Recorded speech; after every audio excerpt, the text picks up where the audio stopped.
ನಮಸ್ಕಾರ. ನಮಸ್ಕಾರ ನಮಸ್ಕಾರ. ಬನ್ನಿ ಬನ್ನಿ ಬನ್ನಿ ಬನ್ನಿ ಬನ್ನಿ. ನಾನು ನಂದಿನಿ ಅಪ್ಪ ಶಿವಪ್ಪ. ನಾನು ಶ್ಯಾಮ್ ಸುಂದರ, ನನ್ನ ಕುಟುಂಬ. ನಮ್ಮ ಅಮ್ಮನ ಅಣ್ಣನ ಹೆಸರು. ತಮ್ಮ ಸೋದರ ಮಾವನ ಹೆಸರು ಶ್ಯಾಮ್ ಸುಂದರನೇ? ಅಲ್ಲ ಅಲ್ಲ ಅಲ್ಲ, ಆ ತಾಯಿ ವಿಶಾಲಾಕ್ಷಿ ಅಣ್ಣನ ಹೆಸರು ಅಂದೆ. ಈ ಶ್ಯಾಮ ಅಂದ್ರೆ ಕೃಷ್ಣ. ಕೃಷ್ಣ ವಿಷ್ಣು ಅವತಾರ ನೋಡಿ. ಹೌದೌದು, ಅದಕ್ಕೆ ಹೇಳ್ದೆ. ಕೂತ್ಕೊಳ್ಳಿ. ನಾನು ತುಂಬಾ ದೊಡ್ಡ ದೈವ ಭಕ್ತ, ಅದಕ್ಕೆ ಎಲ್ಲಾ ದೇವ್ರನ್ನು ಮನೆ ದೇವ್ರು ಮಾಡ್ಕೊಂಡ್ಬಿಟ್ಟಿದ್ದೀನಿ. ನಮ್ ಬೀಗರು ಕೂಡ ಅಷ್ಟೇನೆ, ಮಹಾನ್ ದೈವ ಭಕ್ತರು. ಅಯ್ಯೋ, ಅದ್ರಲ್ಲೇನಿದೆ ಸರ್? ಇಚ್ಛೆ ಇರೋರು ಕೈ ಮುಗಿತಾರೆ, ಲಜ್ಗೆಟ್ಟವರು ಕೈ ಮುಗಿತಾರೆ.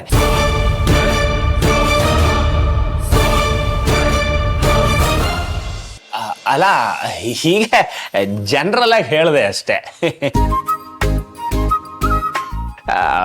ಈಗ ನಮ್ಮಪ್ಪ ಶಿವಪ್ಪನ ಮನ್ಸಲ್ಲಿ ಏನಿದೆ ಅಂತ ಯಾರಿಗಾದ್ರೂ ಹೇಳಕ್ಕಾಗತ್ತೆ? ಹೇಳಿ ನೋಡೋಣ. ಆದ್ರೂ ನಮ್ಗೆ ಬೀಗ್ರಷ್ಟೆಲ್ಲ ಜೋರಾಗಿ ಪೂಜೆ ಮಾಡೋದಕ್ಕೆ ಬರಲ್ಲಪ್ಪ. ಏನೋ ಭಗವಂತ ಎಷ್ಟು ಕೊಟ್ಟಿದ್ದಾನೋ ಅಷ್ಟರಲ್ಲಿ ಇದೀವಿ ಅಷ್ಟೆ. ಒಳ್ಳೇದು ಒಳ್ಳೇದು. ಕೆಲವು ಸಲ ಹಂಗಿರೋದೇ ಒಳ್ಳೇದು. ಎಷ್ಟರಲ್ಲಿ ಇರಬೇಕೋ ಅಷ್ಟರಲ್ಲೇ ಇರಬೇಕು. ಹೌದಪ್ಪ, ನಮಗೆ ನಿಮ್ಮಷ್ಟೆಲ್ಲ ಆಡಂಬರವಾಗಿ ಪೂಜೆ ಮಾಡೋದಕ್ಕೆ ಬರಲ್ಲ. ನಿಮ್ಮ ಅಣ್ಣಂಗೆ ಆ ತಾಯಿ, ಆ ಸ್ತ್ರೀ ಶಕ್ತಿ ಚಾಮುಂಡಿನ ಕಂಡ್ರೆ ಅದು ಏನು ಭಕ್ತಿ! ಅಬಾಬಾಬಾಬಾಬಾಬಾ, ಅವಳನ್ನಂತೂ ಎಷ್ಟು ಚೆನ್ನಾಗಿ ಪೂಜೆ ಮಾಡ್ತೀರಾ. ಗುಣಶೇಖರ್ ಅವರೇ ಹೇಳೋ ಹಾಗೆ ಅವ್ರ ಮನೆ ದೇವರು ಹೆಣ್ಣೆ, ಕುಲದೇವರು ಹೆಣ್ಣೆ. ಅದಕ್ಕೆ ಅವ್ರ ಮನೇಲಿರೋ ಹೆಣ್ಮಕ್ಳನ್ನ ಚೆನ್ನಾಗಿ ನೋಡ್ಕೋತಾರೆ, ತುಂಬಾ ಚೆನ್ನಾಗಿ ನೋಡ್ಕೋತಾರೆ.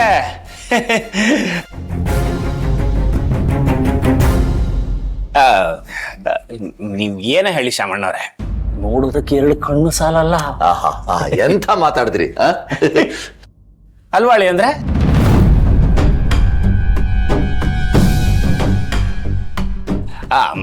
ಆದ್ರೆ ನಮ್ಗೆ ಅದೆಲ್ಲ ಮಾಡೋದಕ್ಕಾಗಲ್ಲಪ್ಪ. ನಮ್ದೇನಿದ್ರು ದೇವ್ರ ನಾಮ ಅದು ಇದು ಹೇಳ್ಕೊಂಡು ವಿಭೂತಿ ಹಾಕೊಂಡು ಈ ಹೆಂಡತಿ ಹೇಳ್ದಾಗ ಕೇಳ್ಕೊಂಡಿರೋದಷ್ಟೇ.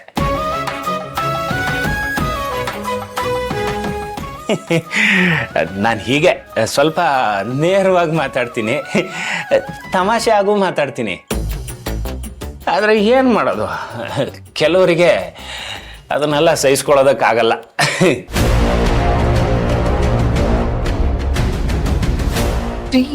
ಏನ ದೇವ್ರು ತೋರಿಸಿದ ದಾರಿಲಿ ನಡ್ಕೊಂಡು ಹೋಗ್ತಿರ್ಬೇಕು ಅಷ್ಟೇ. ಹೌದೌದು ಹೌದು. ಏನೇ ಬಂದವ್ರಿಗೆ ಕಾಫಿ ಕೀಫಿ ಕೊಡ್ತೀಯೋ? ಕಾಫಿ ತರ್ತೀನಿ. ಆಗಿದೆಯಮ್ಮ, ನಮ್ದಾಗಿದೆ. ಆಗಿರುತ್ತೆ, ಆಗಿಲ್ದೇ ಇರುತ್ತಾ? ನೀವು ಬಂದಿರೋದು ಎಲ್ಲಿಂದ ಹೇಳಿ? ಗುಣಮಹಾಪ್ರಭುಗಳು ನಿಮ್ಮನ್ನ ತುಂಬಾ ಚೆನ್ನಾಗೇ ಉಪಚಾರ ಮಾಡಿರ್ತಾರೆ. ಅದು ಅಲ್ಲದೆ ಮದುವೆ ಹತ್ರ ಬರ್ತಿದ್ಯಲ್ವಾ, ಅದಕ್ಕೆ ಹೇಳಿದೆ.